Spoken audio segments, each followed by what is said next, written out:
Alright, what's going on, everyone? Today we need to talk about this Magic 30th Anniversary Edition thing. Basically, Wizards of the Coast is reprinting reserved list cards, kind of. And this is important for a lot of different reasons, but basically they're alpha and beta cards. There's Black Lotus, there's Ancestral Recall, cards on the reserved list. They're reprinting them, but they are reprinting them with alternate backs, meaning that they aren't tournament legal, so they're basically like proxies, sort of. And the reason people are so upset is a booster box is $1,000. $1,000 for a booster box, and it contains 4 packs. Yep, that's right, four packs, $1,000, $250 per pack. That's it's a lot of money. It's also completely terrible considering the fact that these are basically proxies, right? They're proxies. They're not real cards. So the question is, why would you buy this over just printing your own proxies, right? Because there's nothing here. You can't play these in tournaments. You can just print these yourself, right? There's nothing really to gain from having official Wizards of the Coast proxies. So they're pretty bad. But what's interesting is what this means for the future of the reserved list. So if you're not familiar with the reserved list, basically 30 years ago, a couple years after Magic first released, Wizards of the Coast overprinted Magic the Gathering cards to the point where they were completely worthless.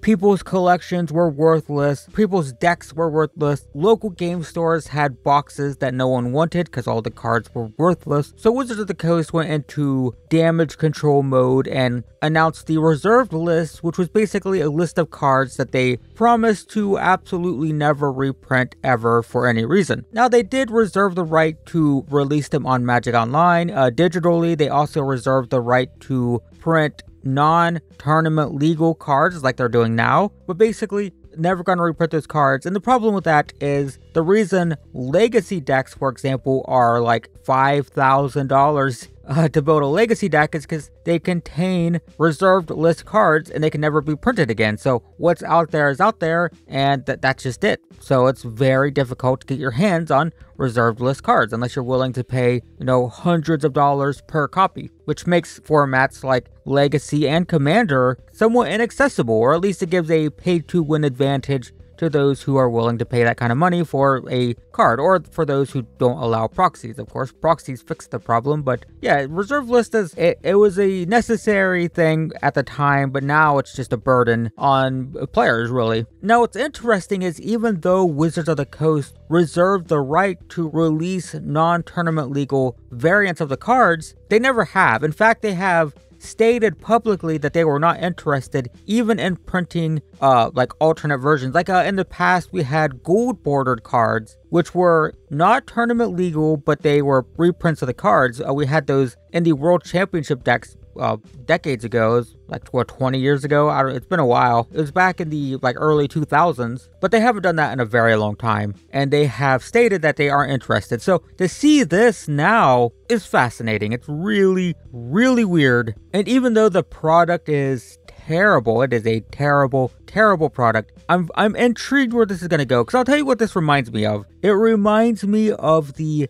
Guilds of Ravnica Mythic Edition. If anyone remembers that, basically the Guilds of Ravnica Mythic Edition was a Guilds of Ravnica standard box, but it came with like 8 planeswalkers, like alternate art fancy planeswalkers, and it was like 3 times the price of a regular box or something for 8 cards, right? It was insane. You were paying like $30 to $40 extra per card for those planeswalkers, and everyone hated it. I made a video about it saying, yeah, this is a terrible product. At least it's not hurting anything, but it's silly. It's a silly thing. But they released that, and then like a couple years later, suddenly we have collector boosters. It was also true for Universes Beyond. The first Universes Beyond, or the first IP crossover, was the Godzilla cards and Ikoria, and I don't know how many people watched the announcement for that, but in the announcement they made it crystal clear. They made it very, very clear that the Godzilla IP deal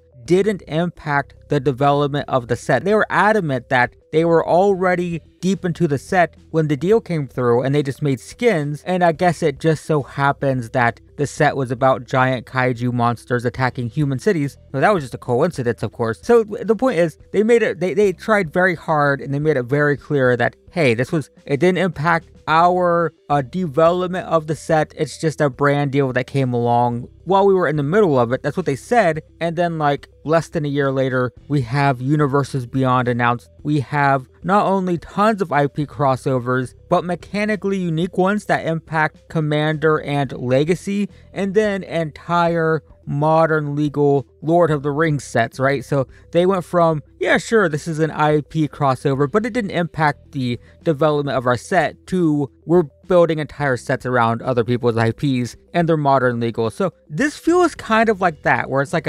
it's like a test, right? Let's just put this out there and see what happens. And just like how the Guilds of Ravnica Mythic Edition was absolutely atrociously bad, I also think this is also really bad, this 30th anniversary thing. But if it's like the Guilds of Ravnica Mythic Edition, they're going to make money from it, right? People are going to buy it. It's absolute trash, but it'll sell out in like 10 minutes or whatever. It'll be gone instantly. They'll make tons of money from it, and Wizards of the Coast loves money. And what that means is they're going to keep trying to make money from it. If this is successful, if they just rake in tons and tons of cash, which I absolutely believe they will, I have a hard time believing that Wizards of the Coast can show restraint. That's not what Wizards of the Coast does. They run stuff into the ground. They make something cool, and then they pump it and pump it and pump it until it's dead. So what does that mean for reserved list reprints like this? This first iteration is very careful. It's very reserved. It's probably not going to impact prices too much. It's inaccessible for most people, but they're going to make a ton of money from it. And I wouldn't be surprised if they start dipping into that a little bit more in the future. I suspect we'll see more. So I've seen a lot of people saying like, why would you ever buy this? And I agree, don't buy this. It's terrible. But I'm excited for what it's going to mean for the future of reprints. Is it really going to be a one-time thing, or a year from now, are we going to start seeing these,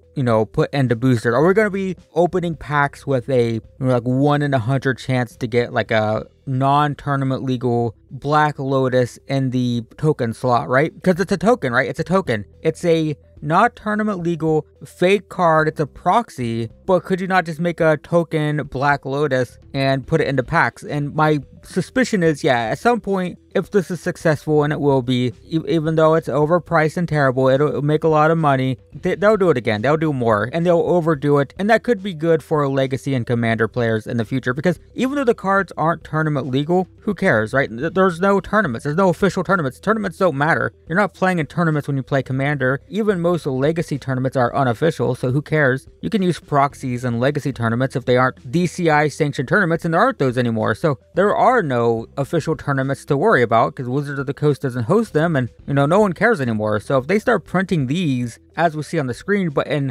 more affordable ways, then that could make formats like Legacy and Commander more accessible, and that's great. Just want to see these cards become more accessible, and this is not a great start, but it's a start nonetheless. It's a very terrible, not a great, $250 booster packs is not a good start, but it's a start nonetheless. So it sucks, but we'll see where it goes. But yeah, in the meantime, that's all I have to say about it. Thanks for watching, and I will see you in the next one.